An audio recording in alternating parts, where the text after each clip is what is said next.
Today is June 18th, 2021. Oh my god, just about forgot what day it is. Like, that's unusual. Anyhow, there is another, this is the second part to my garden projects, and we're at a stage right now where a whole bunch of projects have been completed and working into the next phase. So I'm going to take you around the garden and show you. This is our new deck with the new paint job. So we've got it so that it's like two-toned, so you can see the edges have a little bit of a frame. And we used an oil paint which wasn't available a few years ago, so we're going to test it out and see if it did better than the acrylic. And our new dining room table cover, and eventually my umbrella sitting in a box in the corner over here will get set up when my umbrella base shows up in the mail.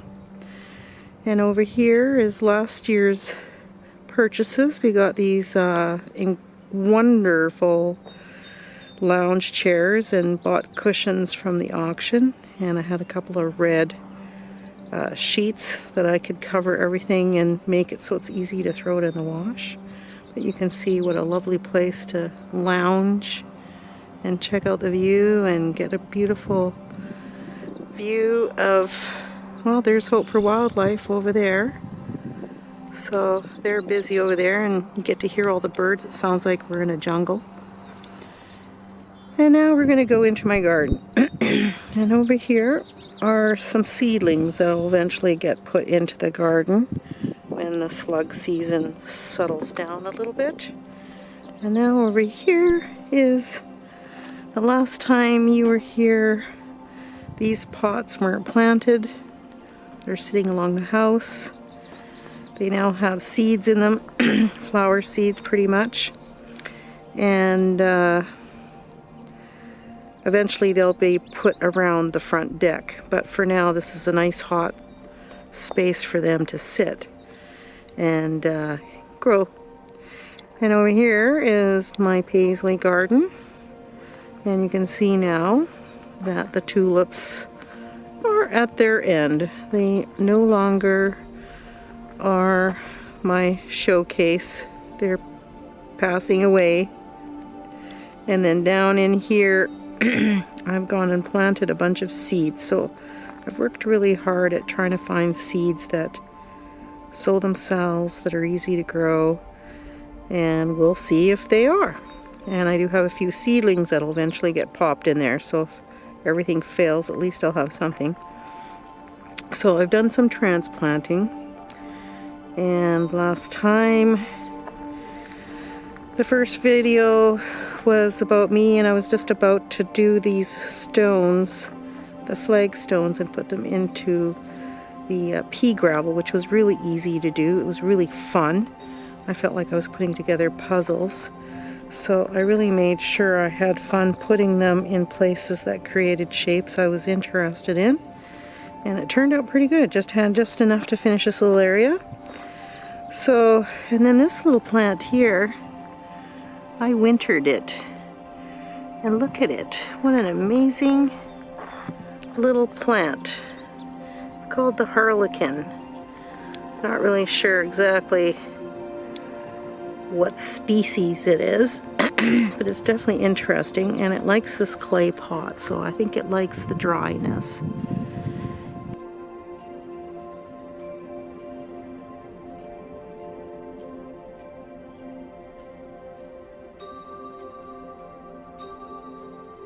And here's the steps. And the last, or I should say the first video of the garden, I was expanding and saying I was going up into the rocks, and I did just that. And over here are two plots, one that's put right into the edge of the rock. I'm going to do that all the way around eventually, not today, or maybe even this year. But there's some more dirt that's been put into the rocks, and they're going to have seeds coming up. And over here, the rhubarb is doing really well. with the strawberries in between. This is sneezeweed. It'll grow much taller, have yellow flowers. I've got some daylilies. More strawberry plants. And over here, this particular plant, at first I was like, is this a weed? Does this come with the seaweed? Did I plant this last fall, move it? And I'm thinking I did, because I have found it in different parts of my garden. It looks very strategically placed. So either I am planting weeds, or it's very possible it's a, they call them opium poppies. So we'll see. And then right here is a plant Cheryl gave me last year. And I can see it's getting a little yellow flower. Egyptian green onions will have some nasturtiums, so they were kind of left over from a batch. And I thought, well, I can make a really cool pot with. Egyptian onions are just the most amazing plant. And then over here are going to be those red poppies that are so popular. And I've moved them so many times, but for some reason they seem to be very receptive to where I've gone and put them. Whoops, trip. So you can see things are green and they're coming up. And I even have a tiny little piece of bleeding heart that Cheryl gave me last year, and it's loving it here. It's coming up. So I'm pleased. I put a friend beside it, a Hosta. Eventually the Hosta will be moved, but for now they can be friends. And more seeds going on up there on those rocks. And around the edges, here and there, I just keep planting things, make it interesting. And this is the rhubarb. And I thought I'm going to put strawberry plants in between each of these rhubarbs here, and I just cut the rhubarb away that blocks the sun so that they can help with each other. That's what I figure. And it seems to be going good. So I won't expect strawberries for another, probably till next year. These were pretty small. And then along here, all these bags, that's a lupin. These are baby lupins that I pick out of the gravel, and then I put them in there, and then I'm transplanting them out in the front wild gardens there. These little bags are filled with 3 different types of beets. So it's going to be fun growing them in the bags. My gardens have been taken over by flowers, and besides, the birds and the slugs seem to like these little seedlings. So putting them in the bags, I'm figuring I might have a better chance. So I've planted a variety of different flowers. There'll be sunflowers coming up in those big brown pots. And you think, oh my God, there's nothing showing now. But they do catch on really fast. And there'll be a beautiful display, no doubt. But here's my flagstone. I'm very proud of it. I love it. It's wonderful. And then I cleaned up the brick around the pathway, and they've been kind of popping out over the years. And so I went and dug them up and replanted them. They're looking good. And then right here is my garlic. 2 blueberry plants in the bags. They're my little babies. Got more blueberries out back, but these are my babies in the garden. And then here is the garlic, first time ever grown. And for whatever reason, my poppies were in the dirt, and they are loving the garlic too. So you can see they are going to be giving me some flowers pretty soon. So that's going to be exciting. And then eventually I'll get garlic scapes. I've had them once. They're tasty, amazing. Looking forward to that. And this lonely garden, it won't be lonely for long. It has bush green beans. And then it has painted lady beans, which are beautiful pink flowers, and they're going to crawl up the trellis. And then on this side of the trellis will be sweet peas, because they smell good and it's a shady spot and they'll love it here.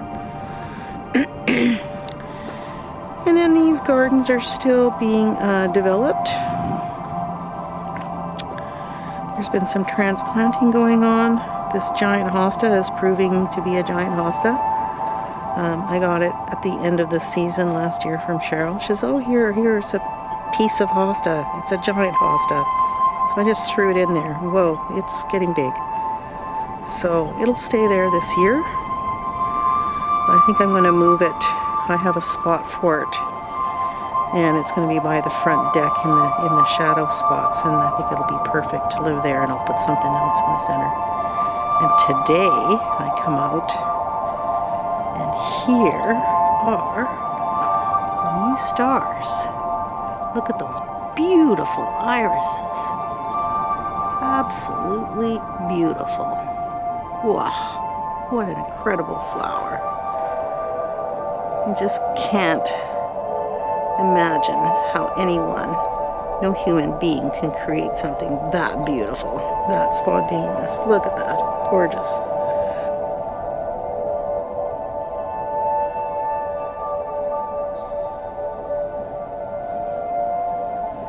Sunflowers in between them, and it turned out good. And then there's some little purple flowers that I see reseeded themselves, so they're coming up. And that'll be a gorgeous little patch. And each one of these 4 blobs of green are donated from Cheryl, my neighbor. And it's Hosta. The black iris is just finished.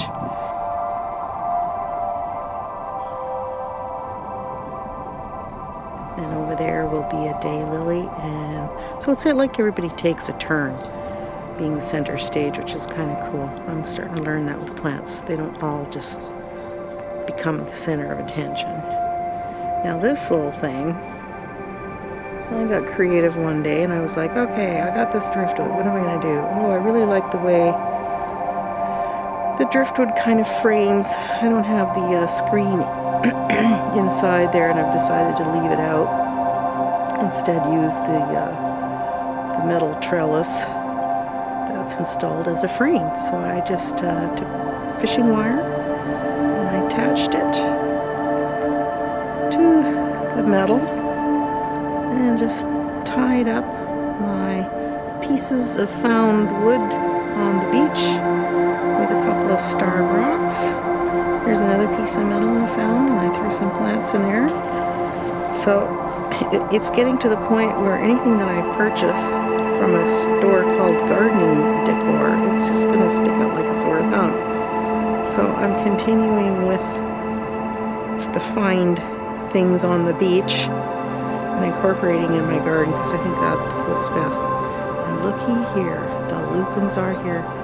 The first video, they were just starting to show some buds, and now we have them fully developed. They're at their prime right now, and they're filling up my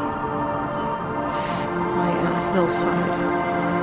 So they just keep spreading every year, and I've been putting in other wildflowers to mix in with them too. So here we've got this other little falls, little fall.